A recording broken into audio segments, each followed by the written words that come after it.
Hello friends, this is Rajni Singh and welcome to my YouTube channel. Today we are discussing about NET JRF exam. अगर आप assistant professor बनना चाहते हैं या फिर आने वाले टाइम में पीएचडी करने का सोच रहे हैं तो ये वीडियो आपके लिए बहुत हेल्पफुल रहेगी।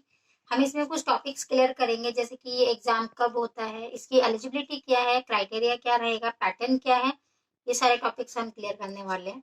तो सबसे पहले हम बात करते हैं नेट जेआरएफ एग्जाम के बारे में। नेट यानी कि नेशनल एलिजिबिलिटी टेस्ट और JRF means junior research fellowship. ये एग्जाम जो है एनटीए द्वारा कंडक्ट कराया जाता है, यानी कि नेशनल टेस्टिंग एजेंसी। साल में 2 बार ये एग्जाम होता है, एक होता है दिसंबर में और एक होता है जून में।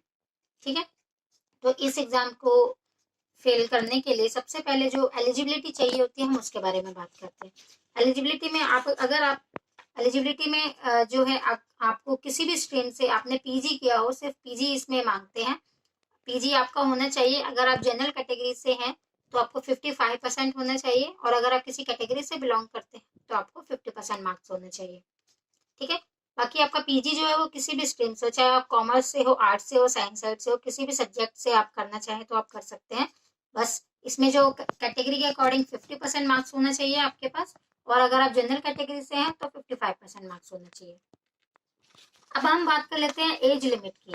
एज लिमिट की अगर बात करें तो अगर आप सिर्फ नेट के लिए एग्जाम दे रहे हैं तो इसमें कोई एज नहीं है, आप किसी भी एज में एग्जाम दे सकते हैं।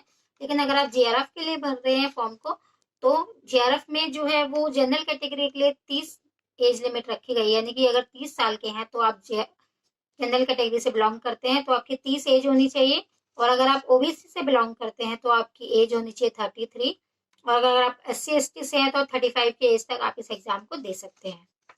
ठीक है, और मैंने जैसे कि बताया था कि नेट सिर्फ नेट के लिए अगर आप दे रहे हैं तो इसमें कोई भी एज लिमिट नहीं है। ओके, तो अब हम बात कर लेते हैं कि इसका फी क्राइटेरिया क्या है। अगर आप जनरल कैटेगरी से हैं तो आपको इस एप्लीकेशन फी फॉर्म को भरने के लिए आपकी जो फी रहेगी वो 1000 रुपीज रहेगी, और ओबीसी कैटेगरी से हैं तो आपको 500 रुपीज की फी लगेगी, और अगर आप SC/ST कैटेगरी से हैं तो आपकी 250 यानी कि 250 रुपये चार्ज लगेगा इसका। ओके, अब बात कर लेते हैं एग्जाम पैटर्न के बारे में। एग्जाम पैटर्न मैंने आपको जैसे कि बताया था कि ऑनलाइन एग्जाम होता है, तो ये 2 पेपर होते हैं इसमें, पेपर 1 और पेपर 2। दोनों ही पेपर ऑब्जेक्टिव टाइप होते हैं, यानी कि मल्टीपल चॉइस क्वेश्चन आते हैं। ठीक है, फर्स्ट पेपर जो होता है उसमें 50 क्वेश्चन आते हैं और ये 100 मार्क्स का होता है, और सेकंड पेपर जो होता है उसमें 100 क्वेश्चन आते हैं और ये 200 मार्क्स का होता है।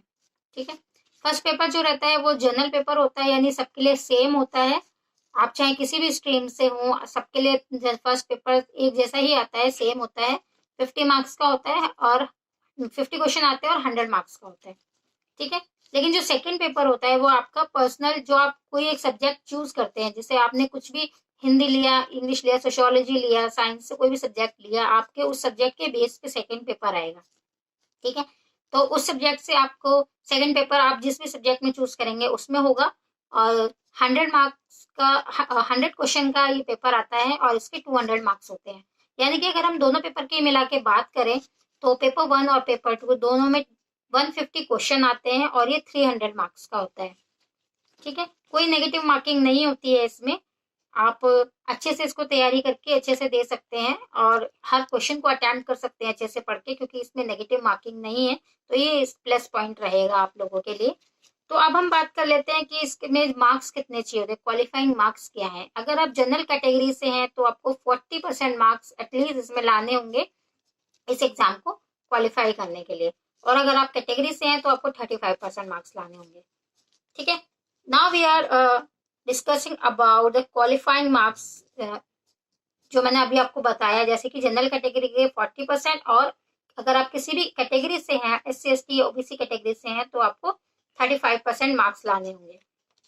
ठीक है, तो ये मैंने सारा कुछ बता दिया आपको कि नेट एग्जाम के लिए आपको क्या क्या चीजें पता होनी चाहिए, एलिजिबिलिटी क्या है क्या, और इसका पैटर्न क्या है, सारी चीजें, सारी इन्फॉर्मेशन मैंने आपको दे दी है। ठीक है, और हम बात करेंगे इसके सिलेबस की। तो सिलेबस इसका जो जनरल पेपर जो होता है वो सबके लिए सेम ही होता है, और अगर आप किसी सब्जेक्ट को चूज करते हैं अपना पर्सनल, जो आप सब्जेक्ट कोई भी सेकंड पेपर जिसमें भी आप देना चाहते हैं उसका सिलेबस अलग होता है, तो हम उसके बारे में नेक्स्ट वीडियो में डिस्कस करेंगे। तो आज की ये वीडियो सिर्फ इतनी ही थी। तो अगर आपको ये वीडियो अच्छी लगी हो तो लाइक करें, शेयर करें एंड सब्सक्राइब करें। Thank you.